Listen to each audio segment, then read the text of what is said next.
Ravenford, a small town nestled at the foot of a mountain range, wrapped in a gentle veil of mist. Here, on the edge of the border, life moves slowly and peacefully, as if time itself has slowed down in this place. Only the chime of the church bells rings out every morning and evening, occasionally accompanied by the sound of a few cars passing along the road that cuts through town, and the faint aroma of freshly roasted coffee drifting through its narrow streets.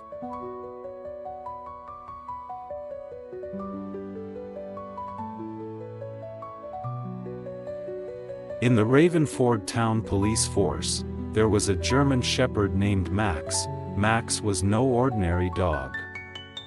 He had once been trained in the city's police dog unit, but due to his strong-willed nature and occasional stubbornness, he was removed from the team. Fortunately, he was adopted by Ethan Cole, a young police officer who had just transferred to Ravenford. Ethan understood that behind those sharp, watchful eyes was a true warrior. He spent months bonding with Max, learning not only how to track scents but also how to interpret every glance, every bark.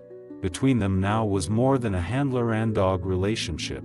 It was absolute trust, like two comrades standing together on the same front line.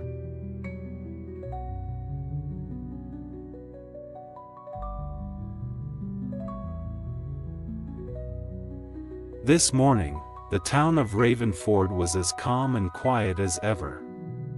But that peace was about to be shattered. No one could have imagined that a kidnapping was silently unfolding, and in just a few hours, the entire town would be gripped by confusion and fear. That afternoon, gray clouds drifted above the sky of Ravenford. Mist lingered over the distant mountain range. Emily Carter, an 8-year-old girl with blonde hair tied into 2 ponytails, was playing with her friends on an open field near the edge of the forest at the mountain's foot, not far from her parents' coffee shop. A short while later, Emily was nowhere to be seen. Urgent calls echoed through the neighborhood. Neighbors abandoned whatever they were doing, running in every direction to search. But there was no sign of her.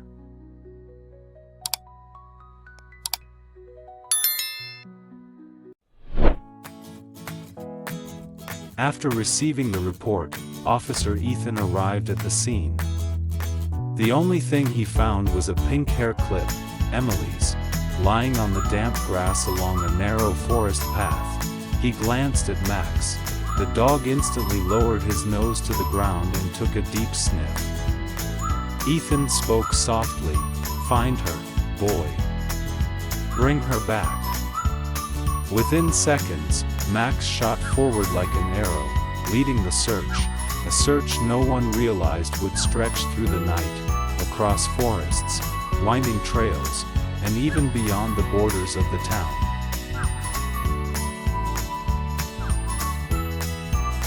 Max led the group, following the trace of something special, something only he could sense and distinguish, along a narrow trail toward a pine forest on the other side of a hill.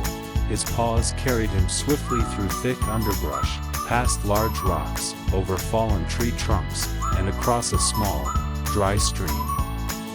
Each step seemed driven by an unyielding force that would not allow him to stop. At last, he halted before an old, dilapidated wooden cabin deep within the pines. The doors swayed with each gust of wind. Ethan and the other officers immediately closed in, their hearts pounding with the hope that Emily might be inside. But when the door was forced open, the cabin revealed only an empty, cold space. And a few lengths of rope, still warm, as if hastily untied. On the dirt floor, fresh boot prints led out behind the cabin. Emily had been here. But she had been taken away.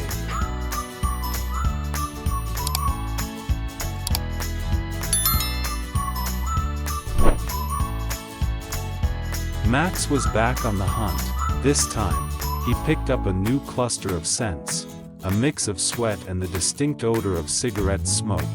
guiding the team through the dark canopy of pine trees, across untouched patches of earth where no footsteps had yet carved a trail. Before long, they emerged at the forest's edge. There, the ground still bore fresh impressions of tire tracks, a common type, used on many different vehicles. There was no way to know exactly what kind of vehicle it was, but one thing was certain: the kidnapper had taken Emily, put her in the vehicle, and left the town. Ethan immediately grabbed his radio, his voice urgent as he called in, "Attention all units, child abduction suspect. Fleeing the area. Lock down every road. Now."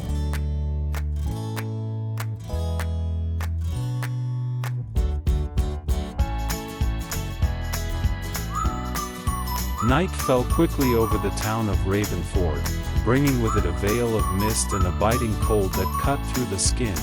Checkpoints were set up along every road leading in and out of town. Flashlights and headlights swept through the thin fog each time a passing vehicle was stopped for inspection. Time seemed to crawl, and the tension grew heavier, almost suffocating. It wasn't until just before dawn that a patrol unit, near the far edge of the province, spotted a suspicious small truck heading out of the area. Upon inspection, they found Emily, huddled in a corner of the truck bed, her eyes wide with fear, but the kidnapper, along with the driver, had vanished, abandoning the truck and fleeing deep into the forest. Emily was rushed to receive medical care, while the manhunt entered a new and more urgent phase.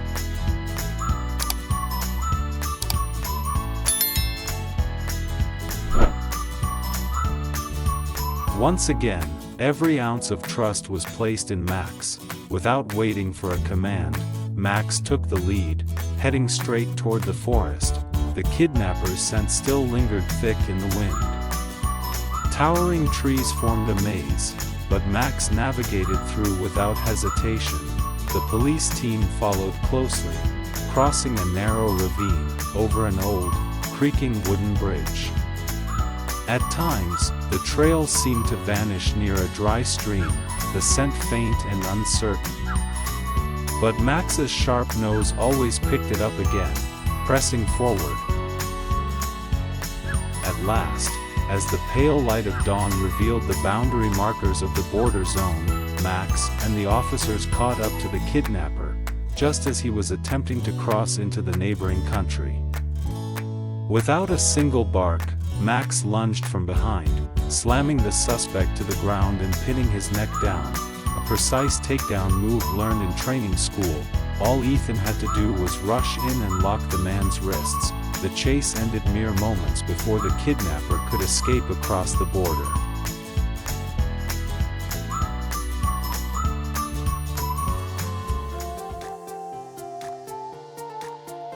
The next day, Emily threw her arms around Max, her smile bright but her eyes glistening with tears.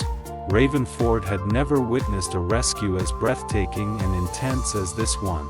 From start to finish, Max was the true hero. Everyone in town began calling him the Knight of the Border, not only for his intelligence, but also for his dedication, courage, and unyielding persistence in pursuing the mission until the very last moment. Thank you for staying with us until the end. Every view, every heart that connects is a little light that keeps us going. See you again in the next story from the Paul Light.